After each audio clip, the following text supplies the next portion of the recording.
La Reina de las Nieves. Autor Hans Christian Andersen. Primer episodio. Trata del espejo y del trozo de espejo. Atención, que vamos a empezar. Cuando hayamos llegado al final de esta parte sabremos más que ahora, pues esta historia trata de un duende perverso, uno de los peores, como que era el diablo en persona. Un día estaba de muy buen humor, pues había construido un espejo dotado de una curiosa propiedad. Todo lo bueno y lo bello que en él se reflejaba se encogía hasta casi desaparecer, mientras que lo inútil y feo destacaba y aún se intensificaba. Los paisajes más hermosos aparecían en él como espinacas hervidas, y las personas más virtuosas resultaban repugnantes o se veían en posición invertida, sin tronco y con las caras tan contorsionadas que era imposible reconocerlas. Y si uno tenía una peca, podía tener la certeza de que se le extendería por la boca y la nariz. Era muy divertido, decía el diablo. Si un pensamiento bueno y piadoso pasaba por la mente de una persona, en el espejo se reflejaba una risa sardónica, y el diablo se retorcía de puro regocijo por su ingeniosa invención. Cuantos asistían a su escuela de brujería, pues mantenía una escuela para duendes, contaron en todas partes que había ocurrido un milagro. Desde aquel día, afirmaban, podía verse cómo son en realidad el mundo y los hombres. Dieron la vuelta al globo con el espejo, y finalmente, no quedó ya un solo país ni una sola persona que no hubiese aparecido desfigurada en él. Luego quisieron subir al mismo cielo, deseosos de reírse a costa de los ángeles y de Dios nuestro Señor. Cuanto más se elevaban con su espejo, tanto más se reía éste sarcásticamente, hasta tal punto que a duras penas podían sujetarlo. Siguieron volando y acercándose a Dios y a los ángeles, y he aquí que el espejo tuvo tal acceso de risa, que se soltó de sus manos y cayó a la tierra, donde quedó roto en 100 millones, ¿qué digo?, en billones de fragmentos y aún más. Y justamente entonces causó más trastornos que antes, pues algunos de los pedazos, del tamaño de un grano de arena, dieron la vuelta al mundo, deteniéndose en los sitios donde veían gente, la cual se reflejaba en ellos completamente contrahecha, o bien se limitaban a reproducir solo lo irregular de una cosa, pues cada uno de los minúsculos fragmentos conservaba la misma virtud que el espejo entero. A algunas personas, uno de aquellos pedacitos llegó a metérseles en el corazón, y el resultado fue horrible, pues el corazón se les volvió como un trozo de hielo. Varios pedazos eran del tamaño suficiente para servir de cristales de ventana, pero era muy desagradable mirar a los amigos a través de ellos. Otros fragmentos se emplearon para montar anteojos, y cuando las personas se calaban estos lentes para ver bien y con justicia, huelga decir lo que pasaba. El diablo se reía a reventar, divirtiéndose de lo lindo. Pero algunos pedazos diminutos volaron más lejos. Ahora vas a oírlo. Segundo episodio. Un niño y una niña. En la gran ciudad, donde viven tantas personas y se alzan tantas casas que no queda sitio para que todos tengan un jardincito, por lo que la mayoría han de contentarse con cultivar flores en macetas, había dos niños pobres que tenían un jardín un poquito más grande que un tiesto. No eran hermano y hermana, pero se querían como si lo fueran. Los padres vivían en las buhardillas de dos casas contiguas. En el punto donde se tocaban los tejados de las casas, y el canalón corría entre ellos, se abría una ventanita en cada uno de los edificios. Bastaba con cruzar el canalón para pasar de una a otra de las ventanas. Los padres de los dos niños tenían al exterior dos grandes cajones de madera, en los que plantaban hortalizas para la cocina. En cada uno crecía un pequeño rosal, y muy hermoso por cierto. He aquí que a los padres se les ocurrió la idea de colocar los cajones de través sobre el canalón, de modo que alcanzasen de una a otra ventana, con lo que parecían dos paredes de flores. Zarcillos de guisantes colgaban de los cajones, y los rosales habían echado largas ramas, que se curvaban al encuentro una de otra. Era una especie de arco de triunfo de verdor y de flores. Como los cajones eran muy altos, y los niños sabían que no debían subirse a ellos, a menudo se les daba permiso para visitarse. Entonces, sentados en sus taburetes bajo las rosas, jugaban en buena paz y armonía. En invierno, aquel placer se interrumpía. Con frecuencia, las ventanas estaban completamente heladas. Entonces los chiquillos calentaban a la estufa monedas de cobre, y aplicándolas contra el hielo que cubría al cristal, despejaban en él una mirilla, detrás de la cual asomaba un ojo cariñoso y dulce, uno en cada ventana. Eran los del niño y de la niña. Él se llamaba Carlos y ella Margarita. En verano era fácil pasar de un salto a la casa del otro, pero en invierno había que bajar y subir muchas escaleras, y además nevaba copiosamente en la calle. Es un enjambre de abejas blancas, decía la abuela, que era muy viejecita. ¿Tienen también una reina?, preguntó un día el chiquillo, pues sabía que las abejas de verdad la tienen. Claro que sí, respondió la abuela. Vuela en el centro del enjambre con las más grandes y nunca se posa en el suelo, sino que se vuelve volando a la negra nube. Algunas noches de invierno vuela por las calles de la ciudad y mira al interior de las ventanas, y entonces éstas se hielan de una manera extraña, cubriéndose como de flores. Sí, ya lo he visto, exclamaron los niños a dúo, y entonces supieron que aquello era verdad. ¿Y podría entrar aquí la reina de las nieves?, preguntó la muchachita. Déjala que entre, dijo el pequeño. La pondré sobre la estufa y se derretirá. Pero la abuela le acarició el cabello y se puso a contar otras historias. Aquella noche, estando Carlitos en su casa medio desnudo, se subió a la silla que había junto a la ventana y miró por el agujerito. Fuera caían algunos copos de nieve, y uno de ellos, el mayor, se posó sobre el borde de uno de los cajones de flores. Fue creciendo y se transformó, finalmente, en una doncella vestida con un exquisito velo blanco hecho como de millones de copos en forma de estrella. Era hermosa y distinguida, pero de hielo, de un hielo cegador y centelleante, y sin embargo, estaba viva. Sus ojos brillaban como límpidas estrellas, pero no había paz y reposo en ellos. Hizo un gesto con la cabeza y una seña con la mano. El niño, asustado, saltó al suelo de un brinco. En aquel momento pareció como si delante de la ventana pasara volando un gran pájaro. Fue una sensación casi real. Al día siguiente hubo helada con el cielo sereno, y luego vino el deshielo. Después apareció la primavera. Lució el sol, brotaron las plantas, las golondrinas empezaron a construir sus nidos, se abrieron las ventanas, y los niños pudieron volver a su jardincito del canalón, encima de todos los pisos de las casas. En verano, las rosas florecieron con todo su esplendor. La niña había aprendido una canción que hablaba de rosas, y en ella pensaba al mirar las suyas, y la cantó a su compañero, el cual cantó con ella.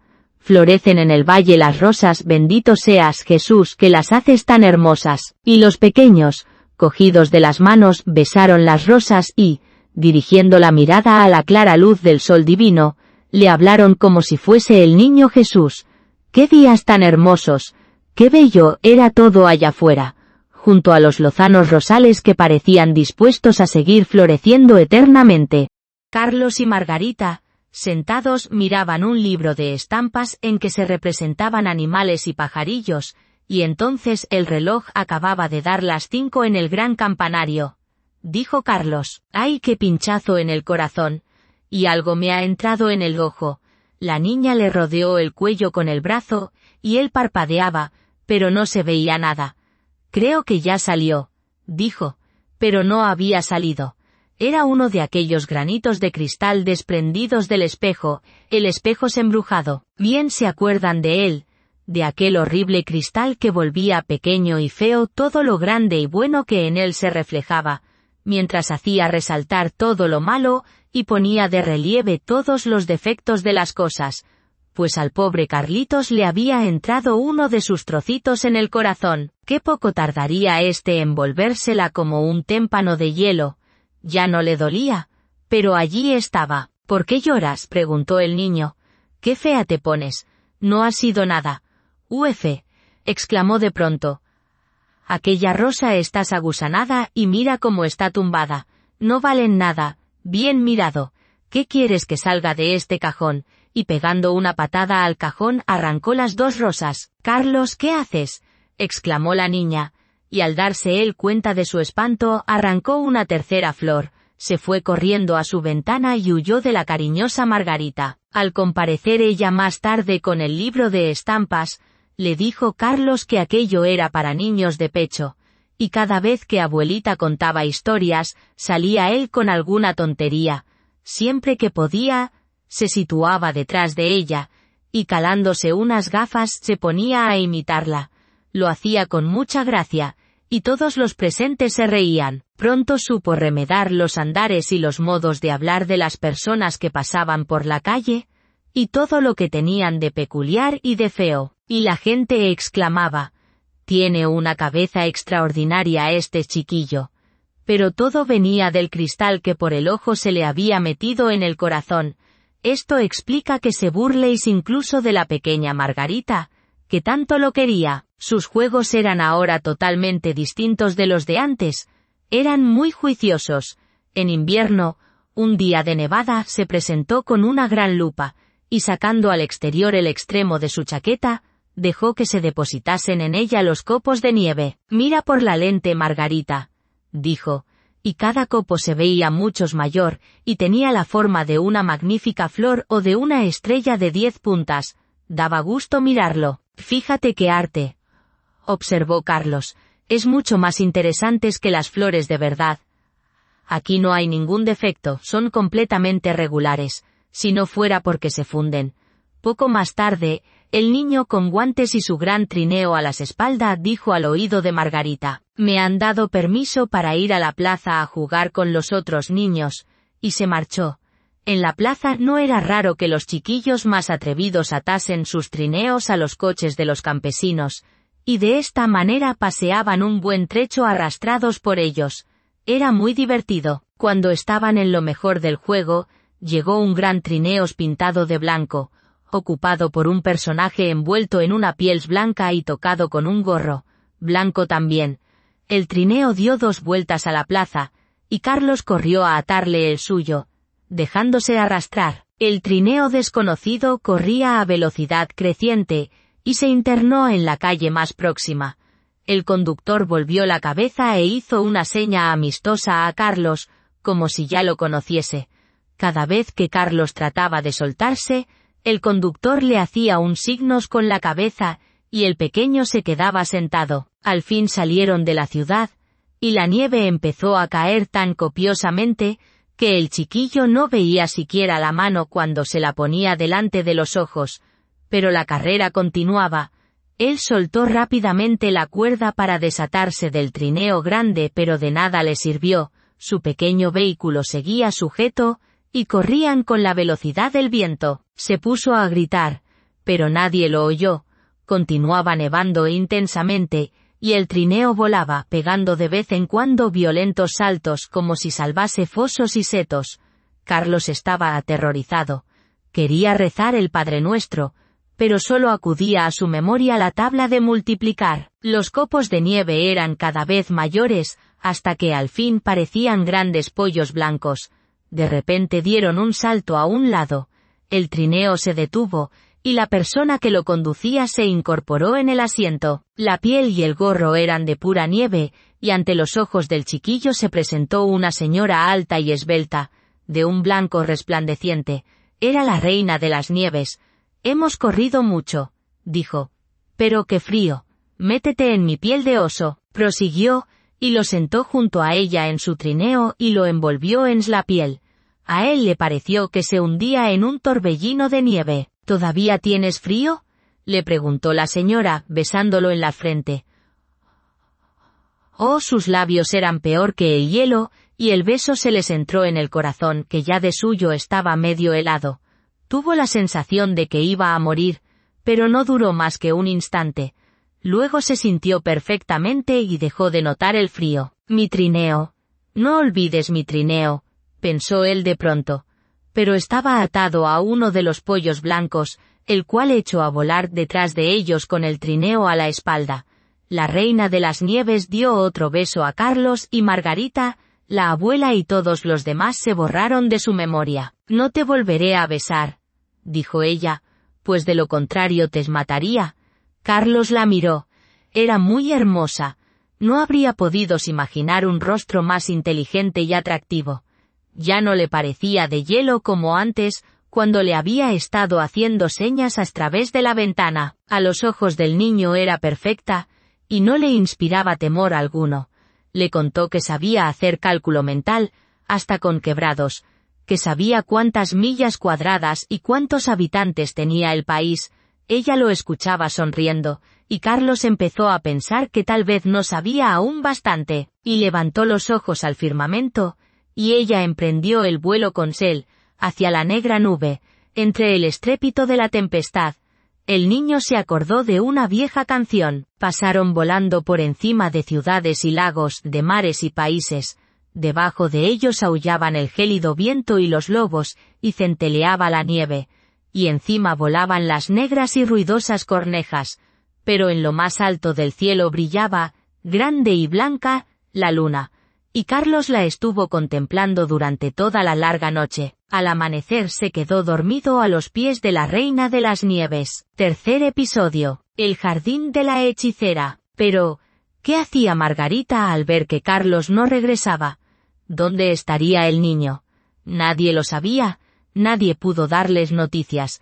Los chicos de la calle contaban que lo habían visto atar su trineo a otro muy grande y hermoso que entró en las calles y salió por la puerta de la ciudad. Todos ignoraban su paradero.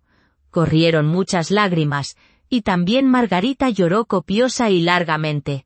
Después la gente dijo que había muerto, que se habría ahogado en el río que pasaba por las afueras de la ciudad. ¡Ah, qué días de invierno más largos y tristes! Y llegó la primavera con su sol confortador.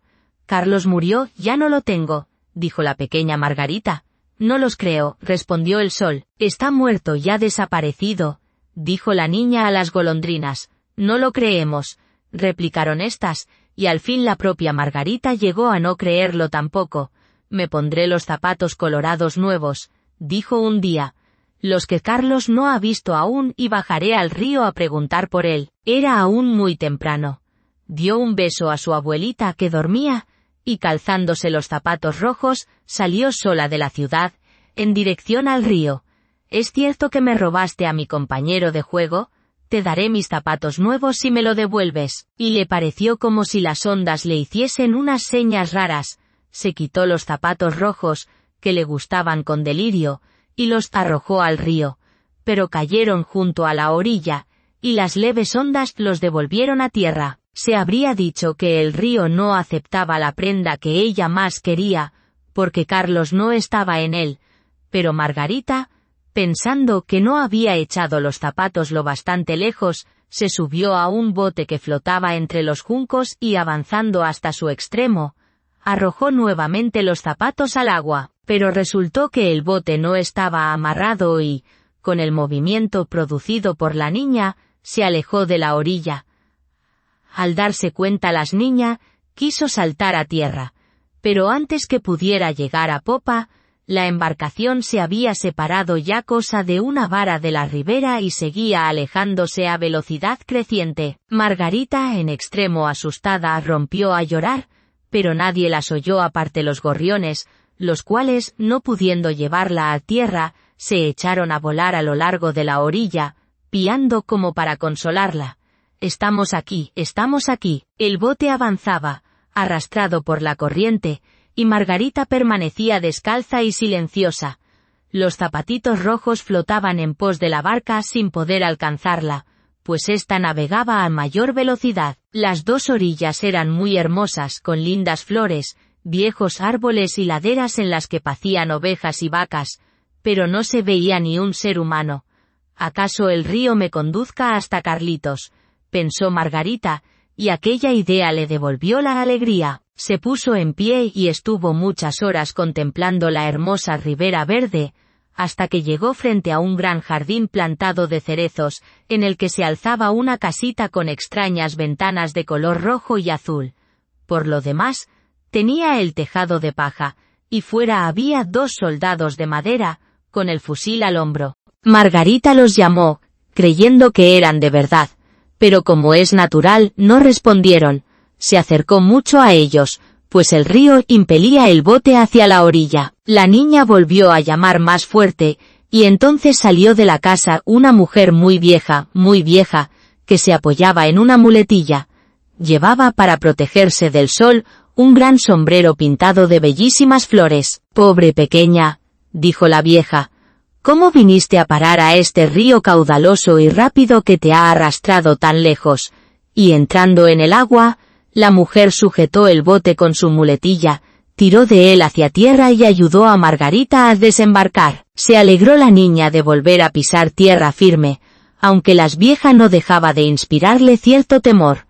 «Ven y cuéntame quién eres y cómo has venido a parar aquí», dijo la mujer. Margarita se lo explicó todo, mientras la mujer no cesaba de menear la cabeza diciendo, «Am, am».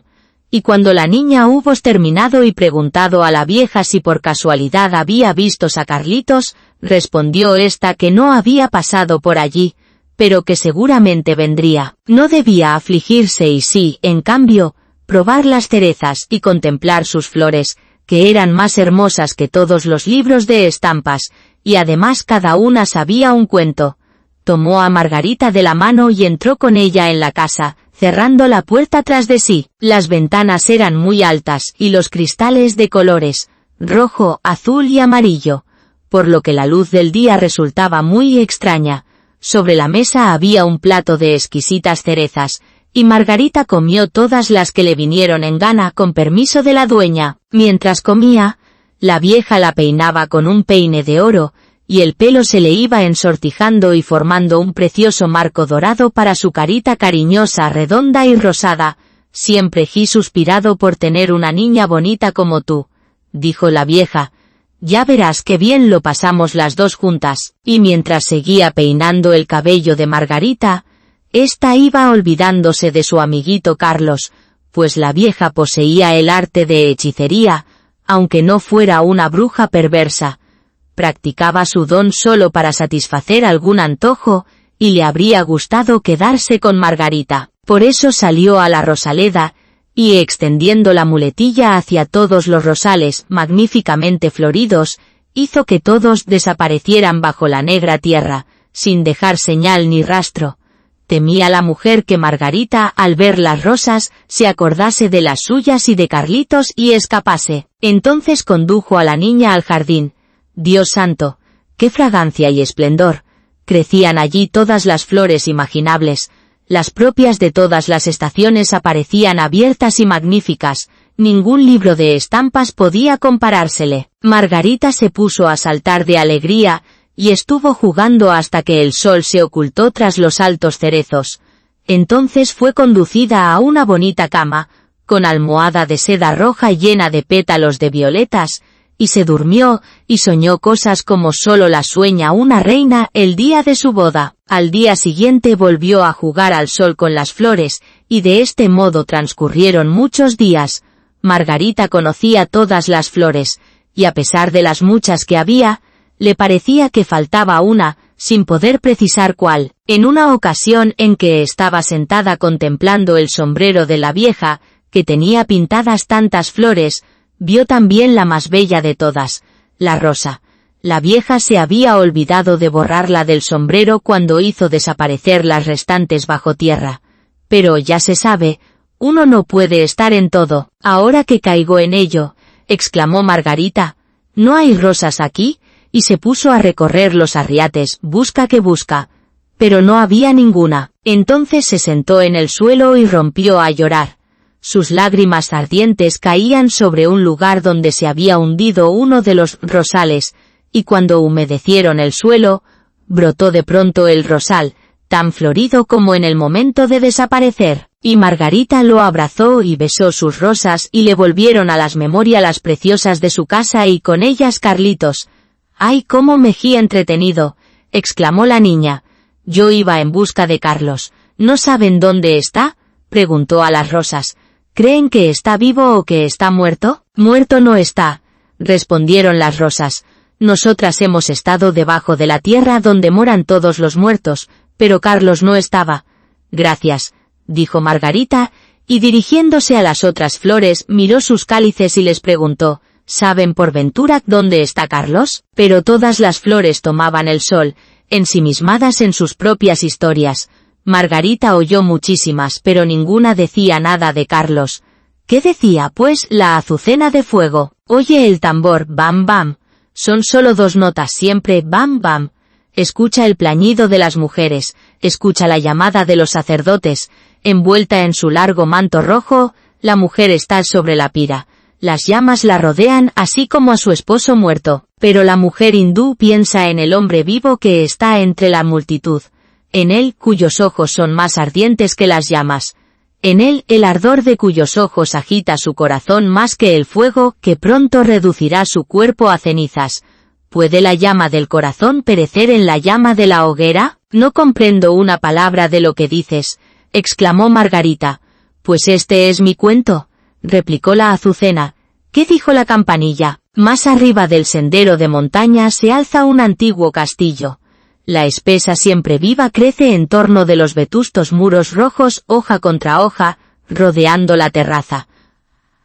Allí mora una hermosa doncella que, inclinándose sobre la balaustrada, mira constantemente al camino. No hay en el rosal una rosa más fresca que ella, ninguna flor de manzano arrancada por el viento flota más ligera que ella. El crujido de su ropaje de seda dice, «No viene aún». ¿Te refieres a Carlos?, preguntó Margarita. «Yo hablo tan solo de mi leyenda, de mi sueño», respondió la campanilla. «¿Qué dice el rompenieves?» Entre unos árboles hay una larga tabla colgada de unas cuerdas. Es un columpio. 2 lindas chiquillas, sus vestidos son blancos como la nieve y en sus sombreros flotan largas cintas de seda verde, se balancean sentadas en él. Su hermano, que es mayor, está también en el columpio, de pie, rodeando la cuerda con un brazo para sostenerse, pues tiene en una mano una escudilla y en la otra una paja, y está soplando pompas de jabón. El columpio no para, y las pompas vuelan con bellas irisaciones. La última está aún adherida al canutillo y se tuerce al impulso del viento, pues el columpio sigue oscilando. Un perrito negro, ligero como las pompas de jabón, se levanta sobre las patas traseras. También él quería subir al columpio. Pasa volando el columpio, y el perro cae, ladrando furioso, y las pompas estallan. Un columpio, una esferita de espuma que revienta. Esta es mi canción. ¿Acaso sea bonito eso que cuentas, pero lo dices de modo tan triste y además no hablas de Carlitos? ¿Qué decían los jacintos? Éranse 3 bellas hermanas, exquisitas y transparentes. El vestido de una era rojo, el de la segunda azul, y el de la tercera blanco. Cogidas de la mano bailaban al borde del lago tranquilo a la suave luz de la luna. No eran elfos, sino seres humanos. El aire estaba impregnado de dulce fragancia, y las doncellas desaparecieron en el bosque. La fragancia se hizo más intensa. 3 féretros que contenían a las hermosas muchachas salieron de la espesura de la selva, flotando por encima del lago, rodeados de luciérnagas, que los acompañaban volando e iluminándolos con sus lucecitas tenues. ¿Duermen acaso las doncellas dancharinas o están muertas? El perfume de las flores dice que han muerto. La campana vespertina llama al oficio de difuntos. «Qué tristeza me causas», dijo Margarita. «Tu perfume es tan intenso. No puedo dejar de pensar en las doncellas muertas. ¡Ay! ¿Estará muerto Carlitos?» Las rosas estuvieron debajo de la tierra y dijeron que no. «Clink clank», sonaban los cálices de los jacintos. «No doblamos por Carlitos, no lo conocemos. Cantamos nuestra propia pena, la única que conocemos». Y Margarita pasó al botón de oro que asomaba por entre las verdes y brillantes hojas. «¿Cómo brillas, solecito?», le dijo. «¿Sabes dónde podrías encontrar a mi campanero de juegos?». El botón de oro despedía un hermosísimo brillo y miraba a Margarita. ¿Qué canción sabría cantar? Tampoco se refería a Carlos, no sabía qué decir. El primer día de primavera, el sol del buen Dios lucía en una pequeña alquería, prodigando su benéfico calor. Sus rayos se deslizaban por las blancas paredes de la casa vecina, junto a las cuales crecían las primeras flores amarillas, semejantes a ascuas de oro al contacto de los cálidos rayos. La anciana abuela estaba fuera, sentada en su silla. La nieta, una linda muchacha que servía en la ciudad, acababa de llegar para una breve visita y besó a su abuela. Había oro, oro puro del corazón en su beso, oro en la boca, oro en el alma, oro en aquella hora matinal. Ahí tienes mi cuento, concluyó el botón de oro. Mi pobre, mi anciana abuelita, suspiró Margarita. Sin duda, me echa de menos y está triste pensando en mí como lo estabas pensando en Carlos, pero volveré pronto a casa y lo llevaré conmigo. De nada sirve que pregunte a las flores, las cuales saben solo de sus propias penas, no me dirán nada, y se arregazó el vestidito para poder andar más rápidamente. Pero el lirio de Pascua le golpeó en la pierna al saltar por encima de él. Se detuvo la niña, y considerando la alta flor amarilla, le preguntó, ¿acaso tú sabes algo? Y se agachó sobre la flor. ¿Qué le dijo Sesta? Me veo a mí misma, me veo a mí misma. Oh, cómo huelo. Arriba en la pequeña buhardilla, está medio desnuda una pequeña bailarina, que ora se sostiene sobre una pierna, ora sobre las dos, recorre con sus pies todo el mundo, pero es solo una ilusión. Vierte agua de la tetera sobre un pedazo de tela que sostiene. Es su corpiño. La limpieza es una gran cosa. El blanco vestido cuelga de un gancho. Fue también lavado en la tetera y secado en el tejado. Se pone alrededor del cuello el chal azafranado, y así resalta más el blanco del vestido. Arriba la pierna. Mira qué alardes hace sobre un tallo. Me veo a mí misma, me veo a mí misma. Oh, esto es magnífico. ¿Y qué me importa eso a mí? Dijo Margarita. ¿A qué viene esa historia? Y echó a correr hacia el extremo del jardín. La puerta estaba cerrada, pero ella forcejeó con el herrumbroso cerrojo hasta descorrerlo. Se abrió por fin, y la niña se lanzó al vasto mundo con los pies descalzos. Por 3 veces se volvió a mirar, pero nadie la perseguía. Al fin, fatigadísima, se sentó sobre una gran piedra, y al dirigir la mirada a su alrededor, se dio cuenta de que el verano había pasado, y de que estaba ya muy avanzado el otoño, cosa que no había podido observar en el hermoso jardín, donde siempre brillaba el sol, y las flores crecían en todas las estaciones. Dios mío, cómo me he retrasado, dijo Margarita. Estamos ya en otoño. Tengo que darme prisa, y se puso en pie para reemprender su camino. Pobres piececitos suyos, que heridos y cansados. A su alrededor todo parecía frío y desierto. Las largas hojas de los sauces estaban amarillas, y el rocío se desprendía en grandes gotas. Caían las hojas unas tras otras. Solo el endrino tenía aún fruto, pero era áspero y contraía la boca. ¡Ay, qué gris y difícil parecía todo en el vasto mundo! Cuarto episodio. El príncipe y la princesa. Margarita no tuvo más remedio que tomarse otro descanso. Y aquí que en medio de la nieve, en el sitio donde se había sentado, saltó una gran corneja que llevaba buen rato allí contemplando a la niña y bamboleando la cabeza. Finalmente les dijo, «Crac, crac, buenos días, buenos días». No sabía decirlo mejor, pero sus intenciones eran buenas, y le preguntó a dónde iba tan sola por aquellos mundos de Dios. Margarita comprendió muy bien la palabra sola, y el sentido que encerraba. Contó pues a la corneja toda su historia y luego le preguntó si había visto a Carlos. La corneja hizo un gesto significativo con la cabeza y respondió, «A lo mejor». «¿Cómo? ¿Crees que lo has visto?», exclamó la niña besando al ave tan fuertemente que por poco la ahoga. «Cuidado, cuidado», protestó la corneja. «Me parece que eras Carlitos, sin embargo te ha olvidado por la princesa». «¿Vive con una princesa?», preguntó Margarita. «Sí, escucha», dijo la corneja, «pero me resulta difícil hablar tu lengua. Si entendieses la nuestra te lo podría contar mejor». «Lo siento, pero no la sé», respondió Margarita.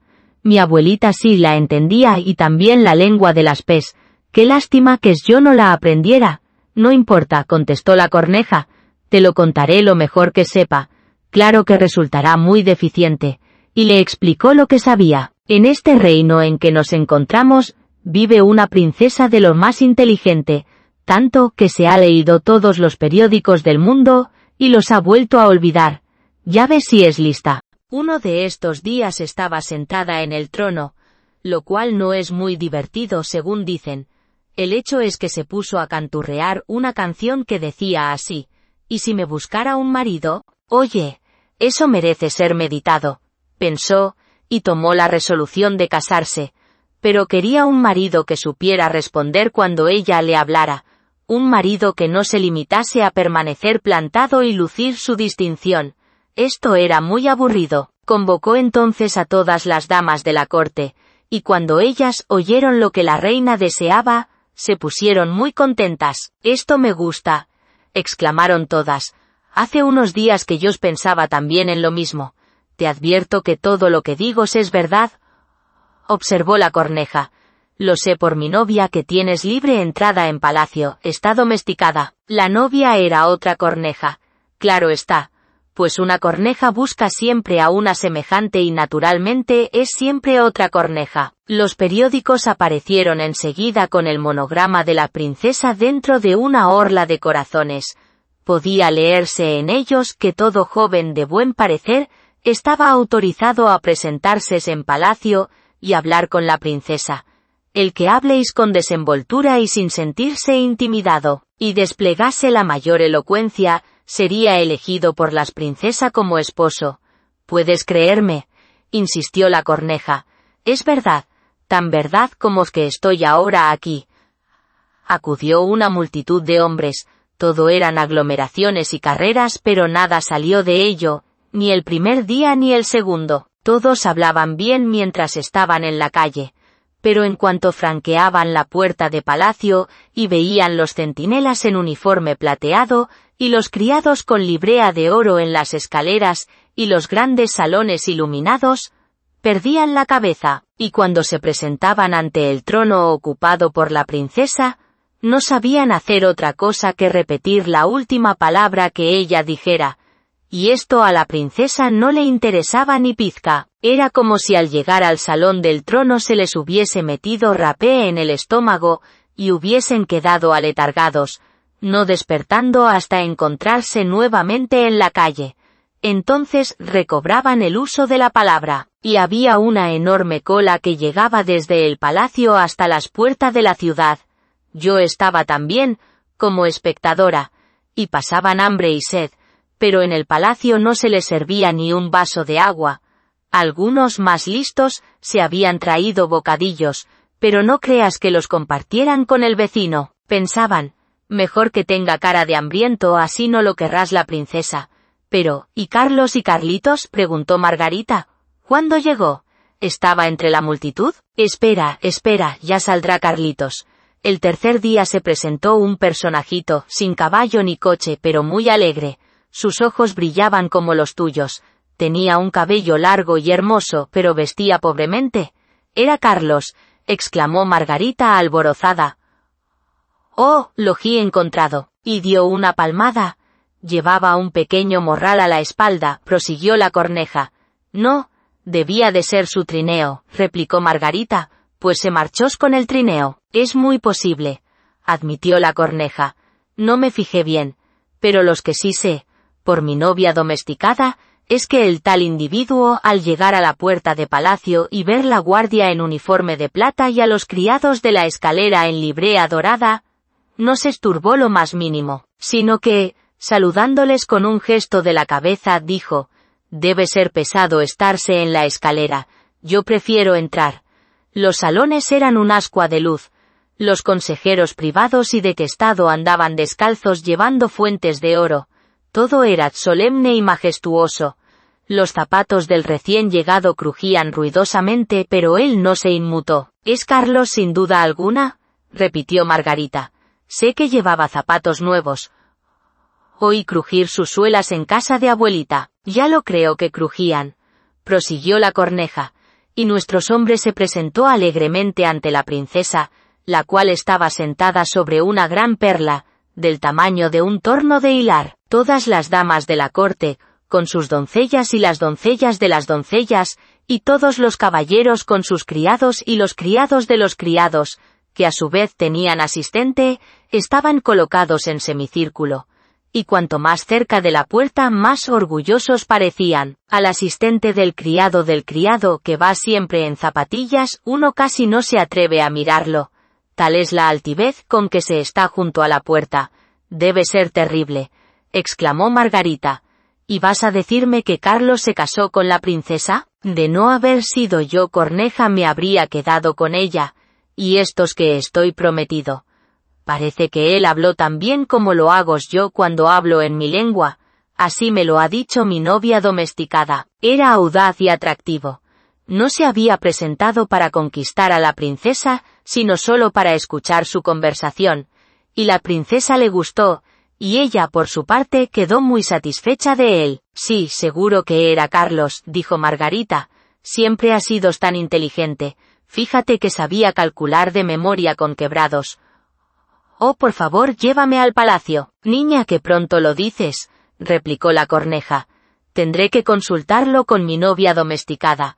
Seguramente podrá aconsejarnos, pues de una cosa estoy seguro, que jamás una chiquilla como tú será autorizada a entrar en palacio por los procedimientos reglamentarios. Sí, me darán permiso, afirmó Margarita. Cuando Carlos sepa que soy yo saldrá enseguida a buscarme. Aguárdame en aquella cuesta, dijo la Corneja y saludándolas con un movimiento de la cabeza, se alejó volando. Cuando regresó, anochecía ya. Raj, Raj, gritó. Ella me ha encargado que te salude y ahí va un panecillo que sacó de la cocina. Allí hay mucho pan y tú debes de estar hambrienta. No es posible que entres en el palacio. Vas descalza. Los centinelas en uniforme de plata y los criados en librea de oro no te lo permitirán. Pero no llores. De un modo u otro te introducirás. Mi novia conoce una escalerita trasera que conduce al dormitorio, y sabe dónde hacerse con las llaves. Se fueron al jardín, a la gran avenida donde las hojas caían sin parar, y cuando en el palacio se hubieron apagado todas las luces una tras otra, la Corneja condujo a Margarita a una puerta trasera que estaba entornada. ¡Oh! Cómo le palpitaba a la niña el corazón de angustia y de anhelo. Le parecía como si fuera a cometer una mala acción, y sin embargo, solo quería saber si Carlos estaba allí. Que estaba, era casi seguro, y en su imaginación veía sus ojos inteligentes, su largo cabello. Lo veía sonreír como antes cuando se reunían en casa entre las rosas. Sin duda estaría contento de verla, de enterarse del largo camino que había recorrido en su busca, de saber la aflicción de todos los suyos al no regresar él. Oh, qué miedo y a la vez qué contento. Llegaron a la escalera, iluminada por una lamparilla colocada sobre un armario. En el suelo esperaba la Corneja domesticada, volviendo la cabeza en todas direcciones. Miró a Margarita, que la saludó con una inclinación, tal como le enseñara la abuelita. Mi prometido me ha hablado muy bien de usted, señorita, dijo la Corneja domesticada. Su biografía, como vulgarmente se dice, o sea, la historia de su vida, es por otra parte muy conmovedora. Haga el favor de coger la lámpara y yo guiaré. Lo mejor es ir directamente por aquí, así no encontraremos a nadie. Tengo la impresión de que alguien nos sigue, exclamó Margarita. En efecto, algo pasó con un silbido. Eran como sombras que se deslizaban por la pared, caballos de flotantes melenas y delgadas patas, cazadores, caballeros y damas cabalgando. Son sueños nada más, dijo la Corneja. Vienen a buscar los pensamientos de su Alteza para llevárselos de caza. Tanto mejor, así podrá usted contemplarla a sus anchas en la cama. Pero confío en que, si es usted elevada a una condición honorífica y distinguida, dará pruebas de ser agradecida. No hablemos ahora de eso, intervino la Corneja del Bosque. Llegaron al primer salón, tapizado de color de rosa, con hermosas flores en las paredes.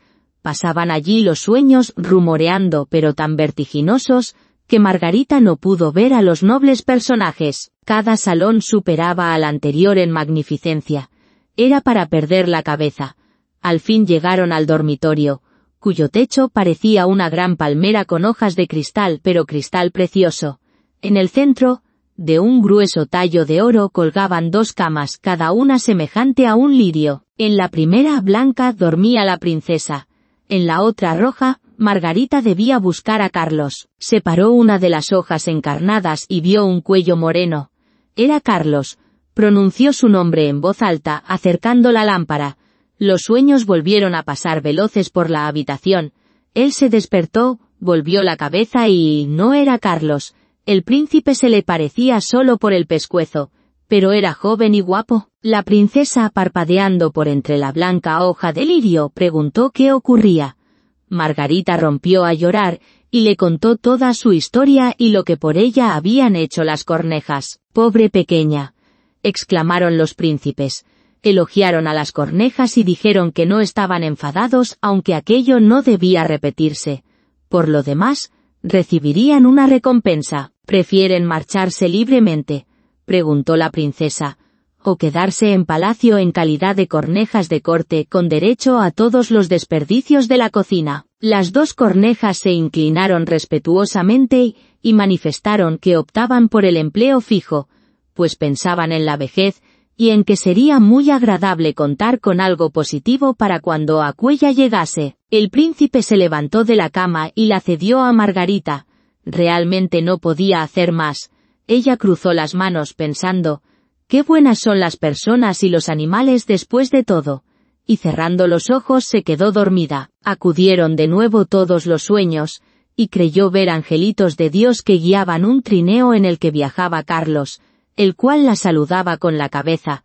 Pero todo aquello fue un sueño, y se desvaneció en el momento de despertarse. Al día siguiente la vistieron de seda y terciopelo de pies a cabeza. La invitaron a quedarse en palacio, donde lo pasaría muy bien. Pero ella pidió solo un cochecito con un caballo y un par de zapatitos para seguir corriendo el mundo en busca de Carlos. Le dieron zapatos y un manguito, y la vistieron primorosamente, y cuando se dispuso a partir, había en la puerta una carroza nueva de oro puro. Los escudos del príncipe y de la princesa brillaban en ella como estrellas. El cochero, criados y postillones, pues no faltaban tampoco los postillones, llevaban sendas coronas de oro. Los príncipes en persona la ayudaron a subir al coche y le desearon toda clase de venturas. La corneja silvestre, que ya se había casado, la acompañó un trecho de 3 millas, posada a su lado, pues no podía soportar ir de espaldas. La otra corneja se quedó en la puerta batiendo de alas. No siguió porque desde que contaba con un empleo fijo, sufría de dolores de cabeza, pues comía con exceso. El interior del coche estaba acolchado con cosquillas de azúcar, y en el asiento había fruta y mazapán. «Adiós, adiós», gritaron el príncipe y la princesa, y Margarita lloraba, y lloraba también la corneja. Al cabo de unas millas se despidió también esta, y resultó muy dura aquella despedida. Se subió volando a un árbol y permaneció en él agitando las negras alas hasta que desapareció el coche que relucía como el sol. Quinto episodio. La pequeña bandolera. Avanzaban a través del bosque tenebroso, y la carroza relucía como una antorcha. Su brillo era tan intenso, que los ojos de los bandidos no podían resistirlo. «Es oro, es oro», gritaban y arremetiendo con furia detuvieron los caballos. Dieron muerte a los postillones, al cochero y a los criados y mandaron apearse a Margarita. «Está gorda, apetitosa», la alimentaron con nueces, dijo la vieja de los bandidos, que era barbuda y tenía unas cejas que le colgaban por encima de los ojos. «Será sabrosa como un corderillo bien cebado. Se me hace la boca agua», y sacó su afilado cuchillo, que daba miedo de brillante que era. «¡Ay!», gritó al mismo tiempo, pues su propia hija que se le había subido a la espalda acababa de pegarle un mordisco en la oreja. Era salvaje y endiablada como ella sola. «¡Maldita rapaza!», exclamó la madre, renunciado a degollar a Margarita. «Jugará conmigo», dijo la niña de los bandoleros. «Me dará su manguito y su lindo vestido, y dormirá en mi cama», y pegó a la vieja otro mordisco que la hizo saltar y dar vueltas mientras los bandidos reían y decían: «¿Cómo baila con su golfilla? Quiero subir al coche», gritó la pequeña salvaje y hubo que complacerla, pues era malcriada y terca como ella sola. Ella y Margarita subieron al carruaje y salieron a galope a campo traviesa. La hija de los bandoleros era de la edad de Margarita, pero más robusta, ancha de hombros y de piel morena. Tenía los ojos negros, de mirada casi triste. Rodeando a Margarita por la cintura, le dijo: «No te matarán mientras yo no me enfade contigo. Eres una princesa, ¿verdad?» «No», respondió Margarita, y le contó todas sus aventuras y lo mucho que ansiaba encontrar a su Carlitos. La otra la miraba muy seriamente. Hizo un signo con la cabeza y dijo: «No te matarán, aunque yo me enfade. Entonces lo haré yo misma». Y secó los ojos de Margarita y metió las manos en el hermoso manguito tan blando y caliente. El coche se detuvo. Estaban en el patio de un castillo de bandoleros, todo él derruido de arriba a abajo. Cuervos y cornejas salían volando de los grandes orificios, y enormes perros mastines, cada uno de los cuales parecía capaz de tragarse un hombre, saltaban sin ladrar, pues les estaba prohibido. En la espaciosa sala, vieja y ahumada, ardía un gran fuego en el centro del suelo de piedra. El humo se esparcía por debajo del techo, buscando una salida. Cocía un gran caldero de sopa, al mismo tiempo que asaban liebres y conejos. «Esta noche dormirás sola conmigo y con mis animalitos», dijo la hija de los bandidos. Le dieron de comer y beber, y luego las dos niñas se apartaron a un rincón donde había paja y alfombras. Encima, posadas en estacas y perchas, había un centenar de palomas, dormidas al parecer, pero que se movieron un poco al acercarse las chicas. «Todas son mías», dijo la hija de los bandidos, y sujetando una por los pies, la sacudió violentamente, haciendo que el animal agitara las alas. «Bésala», gritó apretándola contra la cara de Margarita. «Allí están las palomas torcaces, las buenas piezas», y señaló cierto número de barras clavadas ante un agujero en la parte superior de la pared. «También son torcaces aquellas dos, si no las tenemos encerradas escapan, y este es mi preferido». Y así diciendo, agarró por los cuernos un reno que estaba atado por un reluciente anillo de cobre en torno al cuello. No hay más remedio que tenerlo sujeto, de lo contrario huye. Todas las noches le hago cosquillas en el cuello con el cuchillo y tiene miedo. Y la chiquilla, sacando un largo cuchillo de una rendija de las pared, lo deslizó por el cuello del reno. El pobre animal todo será patalear y la chica venga a reírse. Luego metió a Margarita en la cama con ella. «¿Duermes siempre con el cuchillo a tu lado?», preguntó Margarita, mirando el arma aún si no es nerviosa.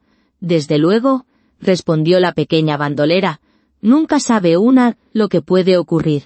Pero vuelve a contarme lo que me dijiste antes de Carlitos y por qué te fuiste por esos mundos». Margarita le repitió su historia desde el principio, mientras las palomas torcaces arrulaban en su jaula y las demás dormían.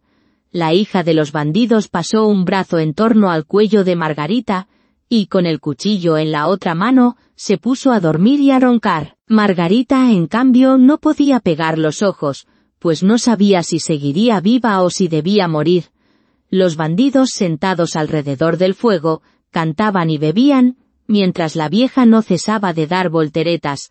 El espectáculo resultaba horrible para Margarita. En esto dijeron las palomas torcaces: «Ruc, ruc, hemos visto a Carlitos». Un pollo blanco llevaba su trineo. Él iba sentado en la carroza de la reina de las nieves que volaba por encima del bosque cuando nosotras estábamos en el nido. Sopló sobre nosotras y murieron todas menos nosotras dos. «Ruc, ruc, ¿qué están diciendo ahí arriba?», exclamó Margarit. «¿A dónde iba la reina de las nieves? ¿Sabéis algo?». Al parecer se dirigía a Laponia donde hay siempre nieve y hielo. «Pregunta al reno atado ahí». «Allí hay hielo y nieve, qué magnífico es aquello y qué bien se está», dijo el reno. «Salta uno con libertad por los grandes prados relucientes. Allí tiene la reina de las nieves su tienda de verano, pero su palacio está cerca del Polo Norte, en las islas que llaman Spitzberg». «Oh, Carlitos», suspiró Margarita, «no puedes estarte quieta». La riñó la hija de los bandidos. «¿O quieres que te clave el cuchillo en la barriga?». A la mañana siguiente Margarita le contó todo lo que le habían dicho las palomas torcaces. La muchacha se quedó muy seria, movió la cabeza y dijo: «¿Qué más da? ¿Qué más da? ¿Sabes dónde está Laponia?», preguntó al reno. «¿Quién lo sabría mejor que yo?», respondió el animal y sus ojos despedían destellos. «Allí nací y me crié, como he brincado por sus campos de nieve». «Escucha», dijo la muchacha a Margarita, «ya ves que todos nuestros hombres se han marchado, pero mi madre sigue en casa. Más tarde empinará el codo y echará su siestecita. Entonces haré algo por ti». Saltando de la cama, cogió a su madre por el cuello y tirándole de los bigotes le dijo: «Buenos días, mi dulce chivo». La vieja correspondió a sus caricias con varios capirotazos que le pusieron toda la nariz amoratada. Pero no era sino una muestra de cariño. Cuando la vieja, tras unos copiosos tragos, se entregó a la consabida siestecita, la hija llamó al reno y le dijo: «Podría divertirme aún unas cuantas veces cosquilleándote el cuello con la punta de mi afilado cuchillo. Estás entonces tan gracioso. Pero es igual. Te desataré y te ayudaré a escapar para que te marches a Laponia. Pero cuida de brincar con ánimos y de conducir a esta niña al palacio de la Reina de las Nieves, donde está su compañero de juegos. Ya oíste su relato, pues hablaba bastante alto y tú escuchabas». El reno pegó un brinco de alegría. La muchacha montó a Margarita sobre su espalda, cuidando de sujetarla fuertemente y dándoles una almohada para sentarse. «Así estás bien», dijo. «Ahí tienes tus botas de piel, pues hace frío. Pero yo me quedo con el manguito, es demasiado precioso. No te vas a helar por eso. Te daré los grandes mitones de mi madre que te llegarán hasta el codo.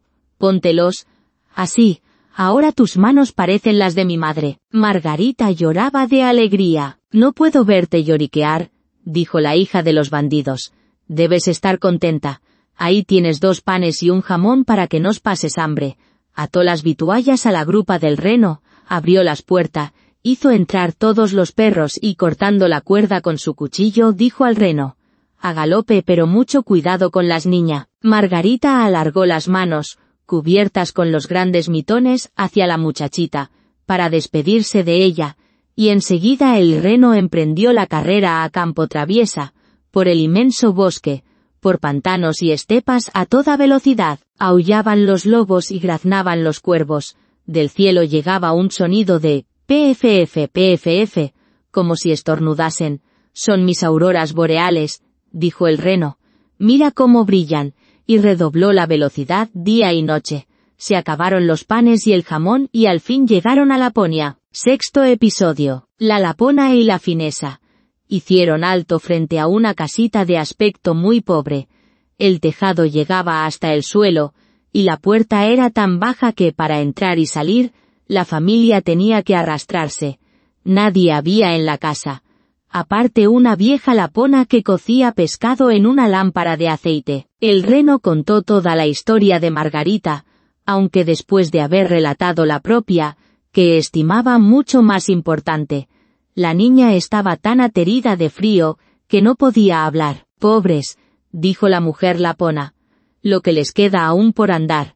Tienen que correr centenares de millas antes de llegar a Finlandia, que es donde vive la Reina de las Nieves, y todas las noches enciende un castillo de fuegos artificiales. Escribiré unas líneas sobre un bacalao seco, pues papel no tengo, y lo entregaréis a la finesa de allá arriba. Ella podrá informaros mejor que yo». Y cuando Margarita se hubo calentado y saciado el hambre y la sed, la mujer escribió unas palabras en un bacalao seco, y recomendando a la niña que cuidase de no perderlo, lo ató al reno, el cual reemprendió la carrera. Pff, pff, seguía rechinando en el cielo, y durante toda la noche lucieron magníficas auroras boreales azules. Luego llegaron a Finlandia, y llamaron a la chimenea de la mujer finesa, ya que puerta no había. La temperatura del interior era tan elevada, que la misma finesa iba casi desnuda. Era menuda y en extremo sucia. Se apresuró a quitar los vestidos a Margarita, así como los mitones y botas, ya que de otro modo el calor se le habría hecho insoportable. puso un pedazo de hielo sobre la cabeza del reno y luego leyó las líneas escritas en el bacalao. Las leyó por 3 veces, hasta que se las hubo aprendido de memoria, y a continuación echó el pescado en el caldero de la sopa, pues era perfectamente comestible, y aquella mujer a todo le hallaba su aplicación. Entonces el reno empezó a contar su historia y después la de Margarita. La mujer finesa se limitaba a pestañear sin decir una palabra. «Eres muy lista», dijo el reno. «Sé que puedes atar todos los vientos del mundo con una hebra. Cuando el marino suelta uno de los cabos, tiene viento favorable. Si suelta otro, el viento arrecia, y si deja el tercero y el cuarto, entonces se levanta una tempestad que derriba los árboles. ¿No querrías procurar a esta niña un elixir que le dé la fuerza de 12 hombres y le permita dominar a la reina de las nieves? La fuerza de 12 hombres, dijo la finesa. No creo que sirviera de gran cosa. Y, dirigiéndose a un anaquel, cogió una piel arrollada y la desenrolló. Había escritas en ella unas letras misteriosas, y la mujer se puso a leer con tanto esfuerzo, que el sudor le manaba de la frente, pero el reno rogó con tanta insistencia en pro de Margarita, y ésta miró a la mujer con ojos tan suplicantes y llenos de lágrimas, que la finesa volvió a pestañear, y se llevó al animal a un rincón, donde le dijo al oído, mientras le ponía sobre la cabeza un nuevo pedazo de hielo: «En efecto, es verdad. Carlitos está aún junto a la reina de las nieves, a pleno gusto y satisfacción, persuadido de que es el mejor lugar del mundo, pero ello se debe a que le entró en el corazón una astilla de cristal y en el ojo un granito de hielo. Hay que empezar por extraérselos, de lo contrario jamás volverá a ser como una persona, y la reina de las nieves conservará su poder sobre él, y no puedes tú dar algún mejunje a Margarita, para que tenga poder sobre todas esas cosas. No puede darle más poder que el que ya posee. ¿No ves lo grande que es? ¿No ves cómo la sirven hombres y animales y lo lejos que ha llegado a pesar de ir descalza? Su fuerza no puede recibirla de nosotros, está en su corazón, por ser una niña cariñosa e inocente. Si ella no es capaz de llegar hasta la reina de las nieves y extraer el cristal del corazón de Carlos, nosotros nada podemos hacer. A 2 millas de aquí empieza el jardín de la reina. Tú puedes llevarla hasta allí. Déjala cerca de un gran arbusto que creces en medio de la nieve y está lleno de bayas rojas, y no te entretengas contándole chismes. Vuélvete aquí enseguida». Dicho esto, la finesa montó a Margarita sobre el reno, el cual echó a correr a toda velocidad. «Oh, me dejé los zapatitos, y los mitones», exclamó Margarita al sentir el frío cortante, pero el reno no se atrevió a detenerse y siguió corriendo hasta llegar al arbusto de las bayas rojas. Una vez en él, hizo que la niña se apis y la besó en la boca, mientras por sus mejillas resbalaban grandes y relucientes lágrimas. Luego emprendió el regreso a galope tendido. La pobre Margarita se quedó allí descalza y sin guantes, en medio de aquella gélida tierra de Finlandia. Echó a correr de frente, tan deprisa como le era posible. Vino entonces todo un ejército de copos de nieve, pero no caían del cielo, el cual aparecía completamente sereno y brillante por la aurora boreal. Los copos de nieve corrían por el suelo, y cuanto más se acercaban, más grandes eran. Margarita se acordó de lo grandes y bonitos que le habían parecido cuando los contempló a través de una lente, solo que ahora eran todavía mucho mayores y más pavorosos. Tenían vida. Eran los emisarios de la reina de las nieves. Presentaban las formas más extrañas. Unos parecían enormes y feos erizos. Otros, arañas apelotonadas que sacaban las cabezas. Otros eran como gordos ositos de pelo hirsuto. Pero todos tenían un brillo blanco y todos eran vivos. Margarita rezó un Padre Nuestro, y el frío era tan intenso, que podía ver su propia respiración, que le salía de la boca en forma de vapor, y el vapor se hacía cada vez más denso, hasta adoptar la figura de angelitos radiantes, que iban creciendo a medida que se acercaban a la tierra. Todos llevaban casco en la cabeza y lanza y escudo en las manos. Su número crecía constantemente, y cuando Margarita hubo terminado su Padre Nuestro, la rodeaba todo un ejército. Con sus lanzas picaban los horribles copos, haciéndolos estallar en 100 pedazos, y Margarita avanzaba segura y contenta. Los ángeles le acariciaban manos y pies, con lo que ella sentía menos el frío, y se dirigió rápidamente al palacio de la Reina de las Nieves. Pero veamos ahora cómo lo pasaba Carlos, quien no pensaba ni mucho menos en Margarita, ni sospechaba siquiera que estuviese frente al palacio. Séptimo episodio. Del palacio de la Reina de las Nieves y de lo que luego sucedió. Los muros del castillo eran de nieve compacta, y sus puertas y ventanas estaban hechas de cortantes vientos. Había más de 100 salones dispuestos al albur de las ventiscas, y el mayor tenía varias millas de longitud. Los iluminaba la refulgente aurora boreal, y eran todos ellos espaciosos, vacíos, helados y brillantes. Nunca se celebraban fiestas en ellos, ni siquiera un pequeño baile de osos, en que la tempestad hubiera podido actuar de orquesta, y los osos polares, andando sobre sus patas traseras, exhibir su porte elegante. Nunca una reunión social, con sus manotazos a la boca y golpes de zarpa. Nunca un té de blancas raposas. Todo era desierto, inmenso y gélido en los salones de la Reina de las Nieves. Las auroras boreales flameaban tan nítidamente, que podía calcularse con exactitud cuándo estaban en su máximo y en su mínimo. En el centro de aquella interminable sala desierta había un lago helado, roto en 1000 pedazos tan iguales entre sí que el conjunto resultaba una verdadera obra de arte. En medio se sentaba la Reina de las Nieves cuando residía en su palacio. Decía entonces que estaba sentada en el espejo de la razón, y que este era el único y el mejor espejo del mundo. Carlitos estaba amoratado de frío, casi negro, pero no se daba cuenta, pues ella lo había hecho besar por la helada, y su corazón era como un témpano de hielo. Se entretenía arrastrando cortantes pedazos de hielo llanos y yuxtaponiéndolos de todas las maneras posibles para formar con ellos algo determinado, como cuando nosotros combinamos piezas de madera y reconstituimos figuras, lo que llamamos un rompecabezas. El muchacho obtenía diseños extremadamente ingeniosos. Era el gran rompecabezas helado de la inteligencia. Para él, aquellas figuras eran perfectas y tenían grandísima importancia, y todo por el granito de hielo que tenía en el ojo. Combinaba figuras que eran una palabra escrita, pero de ningún modo lograba componer el único vocablo que le interesaba: eternidad. Sin embargo, la Reina de las Nieves le había dicho: si consigues componer esta figura serás señor de ti mismo y te regalaré el mundo entero y un par de patines por añadidura. Pero no había modo. Tengo que marcharme a las tierras cálidas, dijo la Reina de las Nieves. Quiero echar un vistazo a los pucheros de hierro. Se refería a los volcanes que nosotros llamamos Etna y Vesubio.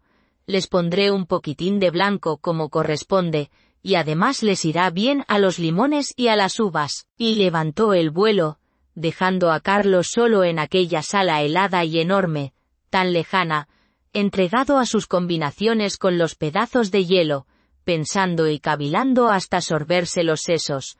Permanecía inmóvil y embarado. Se le hubiera tomado por una estatua de hielo. Y he aquí que Margarita franqueó la puerta del palacio.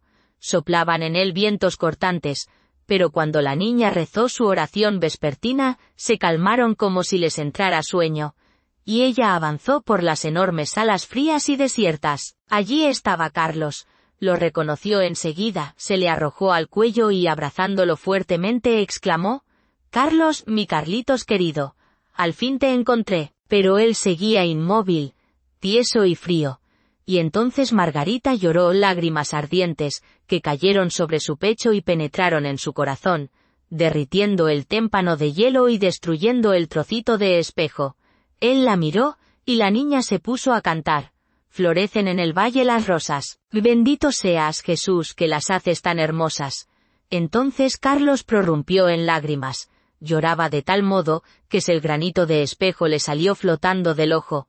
Reconoció a la niña y gritó alborozado: «Margarita, mi querida Margarita, ¿dónde estuviste todo este tiempo?». ¿Y dónde he estado yo? Y miraba a su alrededor. ¡Qué frío hace aquí! ¡Qué grande es esto y qué desierto! Y se agarraba a Margarita, que de alegría reía y lloraba a la vez. El espectáculo era tan conmovedor, que hasta los témpanos se pusieron a bailar, y cuando se sintieron cansados y volvieron a echarse, lo hicieron formando la palabra que según la Reina de las Nieves, podía hacerlo señor de sí mismo y darle el mundo entero y un par de patines además. Margarita lo besó en las mejillas, y éstas cobraron color. Lo besó en los ojos, que se volvieron brillantes como los de ella. Lo besó en las manos y los pies, y el niño quedó sano y contento. Ya podía volver la Reina de las Nieves. Su carta de emancipación quedaba escrita con relucientes témpanos de hielo. Cogidos de la mano, los niños salieron del enorme palacio, hablando de la abuelita y de las rosas del tejado. Y donde quiera que fuesen, al punto amainaba el viento y salía el sol. Al llegar al arbusto de las bayas rotas, vieron al reno que los aguardaba, en compañía de una hembra con las ubres llenas, que dio a los niños su tibia leche y los besó en la boca. Acto seguido condujeron a Carlos y Margarita a la casa de la mujer finesa, en cuya caldeada habitación se reconfortaron, y la mujer les indicó el camino de su patria. Hicieron también escala en la choza de la Lapona, que entretanto había cosido vestidos para ellos y reparado sus trineos. La pareja de renos, saltando a su lado, lo siguió hasta la frontera del país, donde brotaba la primera hierba. Allí se despidieron de los animales y de la Lapona. Adiós, se dijeron todos. Y las primeras avecillas piaron. El bosque tenía yemas verdes, y de su espesor salió un soberbio caballo que Margarita reconoció, era el que había tirado de la dorada carroza, montado por una muchacha que llevaba la cabeza cubierta con un rojo y reluciente gorro y pistolas al cinto. Era la hija de los bandidos, que harta de los suyos, se dirigía hacia el norte, resuelta a encaminarse luego a otras regiones si Aquella no la convencía. Reconoció inmediatamente a Margarita, y ésta a ella, con gran alegría de ambas. Valiente mocito que se marchó tan lejos, dijo a Carlitos. Me gustaría saber si te mereces que vayan a buscarte al fin del mundo. Pero Margarita, dándole unos golpecitos en las mejillas, le preguntó por el príncipe y la princesa. Se fueron a otras tierras, dijo la muchacha. ¿Y la corneja? La corneja murió. Ahora la domesticada es viuda y va con un hilo de lana negra en la pata. No hace más que lamentarse, aunque todo es comedia. Pero cuéntame qué fue de ti, y cómo los pescaste. Margarita y Carlos se lo contaron. Y colorín colorado, este cuento se ha acabado, dijo la pequeña bandolera, y cogiendo a los dos de la mano, les prometió visitarlos si algún día iba a su ciudad. Dicho esto se marchó por esos mundos. Carlos y Margarita continuaron cogidos de la mano, y según avanzaban, surgía la primavera con flores y follaje. Las campanas de las iglesias repicaban, y los niños reconocieron las altas torres y la gran ciudad natal. Se dirigieron a la puerta de la abuelita, subieron las escaleras y entraron en el cuarto, donde todo seguía como antes, en su mismo lugar. El reloj decía, tic-tac, y las agujas giraban, pero al pasar la puerta se dieron cuenta de que se habían vuelto personas mayores. Las rosas del terrado florecían entrando por la abierta ventana, y a su lado estaban aún sus sillitas de niños. Carlos y Margarita se sentaron cada cual en la suya, sin soltarse las manos. Habían olvidado, como si hubiese sido un sueño de pesadilla, la magnificencia gélida y desierta del palacio de la Reina de las Nieves. La abuelita, sentada a la clara luz del sol de Dios, leía la Biblia en voz alta. Si no se vuelven como los niños, no te entrarán en el reino de los cielos. Carlos y Margarita se miraron a los ojos y de pronto comprendieron la vieja canción. Florecen en el valle las rosas, bendito seas Jesús, que las haces tan hermosas, y permanecieron sentados mayores y sin embargo niños por el corazón. Y llegó el verano caluroso y bendito. Les invitamos a formar parte de nuestra comunidad. Suscríbanse a nuestro canal para no perderse ninguna de nuestras próximas publicaciones llenas de emociones, historias y grandes momentos. Comenten. ¿Qué obra les gustaría escuchar la próxima vez? Sus opiniones son muy importantes para nosotros y queremos crear contenido que realmente disfruten. Denle like si les gustó este video. Cada apoyo nos motiva a seguir mejorando y ofreciendo lo mejor para ustedes. Un abrazo enorme para todos y gracias por estar aquí con nosotros.